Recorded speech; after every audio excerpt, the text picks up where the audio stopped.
வணக்கம். நீங்கள் இணைந்திருப்பது ஜாழ் தொலைக்காட்சியின் மதிய நேர பிரதான செய்திகளுடன் இணைந்து கொள்ளும் நான் தர்ஷன் ராசரத்னம். விரிவான செய்திகளுக்குள் செல்வதற்கு முன்பதாக முதலில் தலைப்புச் செய்திகள். கொரோனா இரண்டாவது அலையால் கர்ப்பிணி பெண்களுக்கு அதிக பாதிப்பு. 150 மாவட்டங்களில் முழு ஊரடங்கு அமுல்படுத்த சுகாதாரத்துறை பரிந்துரை. தொடர்பான விரிவான செய்திகள். இந்தியாவில் கொரோனா தொற்றாளர்களின் எண்ணிக்கை நாளுக்கு நாள் பரவி வருகிறது. அந்த வகையில் மகாராஷ்டிரா, உத்தரப்பிரதேசம், குஜராத், கர்நாடகா, கேரளா, தமிழ்நாடு, ஹரியானா ஆகிய மாநிலங்களில் கொரோனா நோயாளர்களின் எண்ணிக்கை அதிகரித்துள்ளது. நாடு முழுவதும் 150 மாவட்டங்களில் நிலைமை மோசமாக இருக்கின்றது. அங்கு கடந்த 2 வாரங்களை ஒப்பிடும் போது 15% அதிகமான பாதிப்பு உயர்வடைந்துள்ளது. கொரோனாவை கட்டுப்படுத்துவது தொடர்பாக நேற்று மத்திய சுகாதாரத்துறை உயர்மட்ட குழு ஆலோசனை கூட்டம் நடந்தது. அப்போது தொற்று பரவல் அதிகமாக உள்ள மாவட்டங்களில் மீண்டும் முழு ஊரடங்கை கொண்டு வரலாம் என்று ஆலோசனை தெரிவிக்கப்பட்டது. அதாவது 15% மேல் பரவலுள்ள 150 மாவட்டங்களிலும் சில தளர்வுகளை மட்டும் அறிவித்துவிட்டு முழுமையான ஊரடங்கை அமுல்படுத்தலாம் என்று கூறியிருக்கின்றார்கள். எனவே அந்த மாவட்டங்களில் முழு ஊரடங்கை அமுல்படுத்த மத்திய அரசிடம் சுகாதாரத்துறை சிபாரிசு செய்துள்ளது. அத்தியாவசிய தேவைகளுக்காக வெளியில் சென்று வரும் பொறுப்பை இளைஞர்கள் எடுத்துக்கொள்ள வேண்டும் என கமல்ஹாசன் தெரிவித்துள்ளார். மக்கள் நீதி மய்யம் கட்சி தலைவர் கமல்ஹாசன் வெளியிட்டுள்ள அறிக்கையில் கூறியிருப்பதாவது, கொரோனா தொற்று பரவலின் 2வது அலை தீவிரமடைந்து வருகின்றது. இதனால் கடந்த ஆண்டிலிருந்தே நமது வாழ்வு எதிர்பாராத வகையில் மாறிப்போய்விட்டது. நோய் கிருமியிடமிருந்து தப்பித்து வாழ்வதற்கான வழிமுறைகளை நாம் கடைபிடித்தே ஆக வேண்டிய கட்டாயத்தில் இருக்கின்றோம். எந்த தயக்கமும் அச்சமும் காட்டாமல் தடுப்பூசி போட்டுக் கொள்ளுங்கள். சுற்றத்தாரை தடுப்பூசி போட்டுக்கொள்ள வலியுறுத்துங்கள். நான் 2 தவணைகளை முடித்துவிட்டேன். எனக்கு அதனால் எந்த பாதிப்பும் ஏற்படவில்லை. பொதுவழி நடமாட்டத்தை முடிந்த வரையில் குறைத்துக் கொள்ளுங்கள். அத்தியாவசிய தேவைகளுக்காக வெளியே சென்று வரும் பொறுப்பை வீட்டில் இருக்கும் இளைஞர்கள் எடுத்துக்கொள்ள வேண்டும். தவிர்க்க முடியாமல் வெளியில் செல்ல நேர்ந்தால் தரமான முகக்கவசம் தவறாது அணிய வேண்டும். மனித இடைவெளியை கடைபிடிப்பது, முடிந்தவரை கூட்ட நெரிசல் அதிகம் இருக்கும் இடங்களுக்கு செல்லாமல் இருப்பது ஆகியவற்றை நிச்சயம் பின்பற்ற வேண்டும். எப்போதும் வெளியே சென்று வந்தாலும் உடனடியாக குளித்து ஆடைகளை மாற்றிக்கொள்வது அவசியமாகும். 2வது அலை குழந்தைகளையும் அதிக அளவில் பாதிக்கிறது. வீட்டில் குழந்தைகள், முதியோர் இருந்தால் அவர்களது பாதுகாப்பை உறுதி செய்ய வேண்டும். உறுதி செய்யப்பட்ட அதிகாரப்பூர்வமான செய்திகளை உடனுக்குடன் தெரிந்து கொள்ளுங்கள். வதந்திகளை நம்பவும் பரப்பவும் வேண்டாம். மனநிலையை ஆரோக்கியமாக பாசிட்டிவாக வைத்துக் கொள்வது மிகவும் அவசியமாகும். அதற்கு நல்ல புத்தகங்களை வாசிப்பது, நண்பர்களோடு போனில் அல்லது இணையத்தில் உரையாடுவது போன்றவற்றை உதவக்கூடும். அரசுகளால் ஓர் எல்லைக்கு மேல் நம்மை காக்க முடியாது என்பதே இன்றைய புள்ளி விவரங்கள் காட்டும் நிதர்சனமாகும். மருத்துவ கட்டமைப்புக்கு மேலும் மேலும் சுமையை கூட்டக்கூடாது.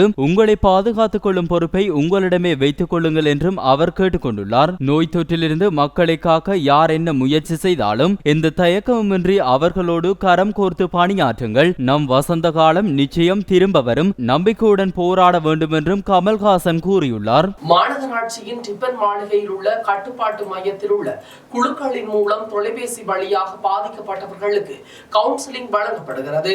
சென்னையில் கொரோனா தொற்றின் வேகம் தீவிரமாக உள்ளதால் கட்டுப்பாடுகள் கடுமையாக்கப்பட்டு வருகின்றன. தொற்று பாதித்தவர்கள் வீடுகளில் தனிமைப்படுத்தப்பட்டு மருத்துவ ஆலோசனைகள் மூலம் சிகிச்சைகளும் உட்படுத்தப்படுகின்றார்கள். மாநகராட்சி ரிப்பன் மாளிகையில் உள்ள கட்டுப்பாட்டு மையத்தில் செயற்படும் குழுக்கள் மூலம் போன் வழியாக பாதிக்கப்பட்டவர்களுக்கு கவுன்சிலிங் வழங்கப்படுகின்றது. தினமும் 2000 பேருக்கு மருத்துவ ஆலோசனைகள் வழங்கப்படுவதன் மூலம் கொரோனாவின் பிடியிலிருந்து விடுபட்டு வருகின்றார்கள். இந்த நிலையில் வீடுகளில் தனிமைப்படுத்தப்படுகின்ற நோயாளிகளை கண்காணிக்க கூடுதலாக தன்னார்வலர்களை நியமிக்க மாநகராட்சி முடிவு செய்துள்ளது. இதுகுறித்து மாநகராட்சி இணை கமிஷனர் அல்பியான் வர்கீஷ் கூறியதாவது, சென்னையில் கொரோனா பாதித்த 22,000 பேர் வீடுகளில் தனிமைப்படுத்தப்பட்டு சிகிச்சை பெற்று வருகின்றார்கள். இவர்களுக்கு உதவ தன்னார்வலர்கள் நியமிக்கப்பட்டு பணியாற்றி வருகின்றார்கள். தேவையான மருத்துவ உதவிகள், உணவு உள்ளிட்ட அவசர சேவைகள் தன்னார்வலர்கள் மூலம் செய்து கொடுக்கப்படுகின்றது. இவர்கள் பாதிக்கப்பட்ட நோயாளர்களை போன் வாயிலாகவே தொடர்பு கொண்டு அந்தந்த நேரத்திற்கு தேவையான உதவிகளை செய்து வருகின்றார்கள் எனவும் அவர் கூறினார். சென்னையில் தற்போது 897 பேருக்கு 6 பேருக்கு மேல் தொற்று பாதித்ததாக கண்டறியப்பட்டு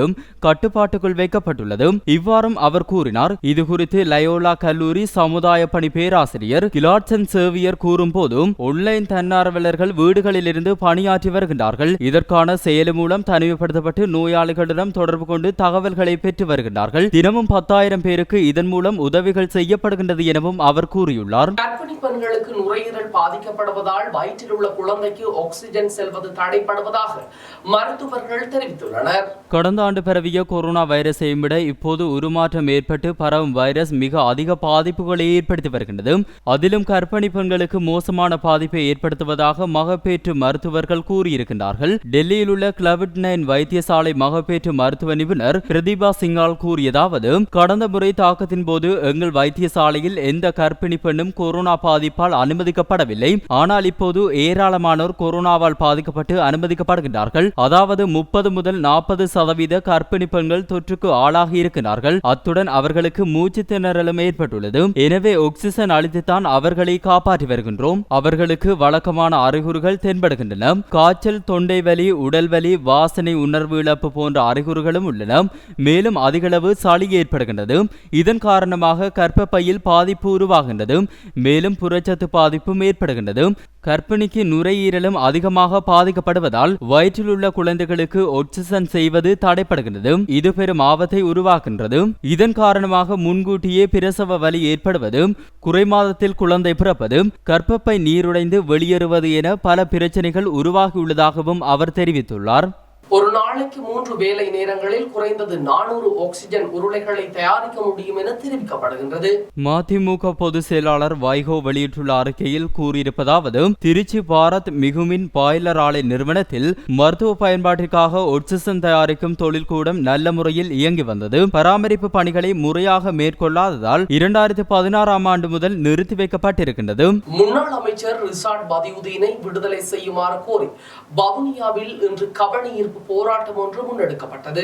குறித்த போராட்டம் வவுனியா மாவட்ட செயலகம் முன்னால் இன்று 28ஆம் தேதி காலை 9 மணியிலிருந்து 10 மணி வரை இடம்பெற்றது. அகில இலங்கை மக்கள் காங்கிரஸ் கட்சியின் தலைவரும் முன்னாள் அமைச்சரும் வன்னி மாவட்ட பாராளுமன்ற உறுப்பினருமான ரிஷாத் பதூதீன் அவர்களது கைது ஒரு அரசியல் பழிவாங்கல் எனவும் ரிஷாத் பதூதீன், அசாத் சாலி உள்ளிட்டவர்களை விடுதலை செய்யுமாறு வலியுறுத்தியும் குறித்த போராட்டம் சுகாதார வழிமுறைகளை பின்பற்றி இடம்பெற்றது. குறித்த ஆர்ப்பாட்டத்தில் ஈடுபட்டவர்கள் அரசுக்கு ஆதரவு வழங்காததற்காகவும் இந்த கைதா சிறுபான்மை தலைமைகளை விடுதலை செய், அரசை உண்மையான சூத்திரதாரிகளை கைது செய், தமிழ் பேசும் உறவுகளே அநீதியான கைதுக்கு எதிராக ஒருமித்து குரல் கொடுப்போம், இனமத பாகுபாடு இன்றி பணியாற்றிய சேவகனை விடுதலை செய், ரிஷாத் பதூதீன், அசாத் ஷாலி, ஹிஸ்புல்லா, ரியாஜ் பதூதீன், அடுத்தது யார், சிறுபான்மையின் குரலை விடுதலை செய், ரிஷாத்தின் கைது யாரை திருப்திப்படுத்த என எழுப்பப்பட்ட சுலோக அட்டைகளை ஏந்தியதுடன் வேண்டும் வேண்டும் நீதி வேண்டும் விடுதலை செய் விடுதலை செய்ய என விடுதலை கோஷமும் எழுப்பியிருந்தார்கள். குறித்த ஆர்ப்பாட்டத்தில் வவுனியா நகரசபை உறுப்பினர்களான அப்துல் பாரி, லரீப், டி.கே. ராசலிங்கம் மற்றும் அகில இலங்கை மக்கள் காங்கிரஸ் கட்சியின் உறுப்பினர்கள், ஆதரவாளர்கள் என பலரும் கலந்து கொண்டனர். மீண்டும் தலைப்புச் செய்திகள். கொரோனா 2வது அலையால் கர்ப்பிணி பெண்களுக்கு அதிக பாதிப்பு. 150 மாவட்டங்களில் முழு ஊரடங்கு அமுல்படுத்த சுகாதாரத்துறை பரிந்துரை. இத்துடன் ஜாழ் தொலைக்காட்சியின் மதிய நேர பிரதான செய்தி அறிக்கை நிறைவடைகின்றது. தொடர்ந்து நமது ஜாழ் தொலைக்காட்சியுடன் இணைந்திருங்கள். வணக்கம்.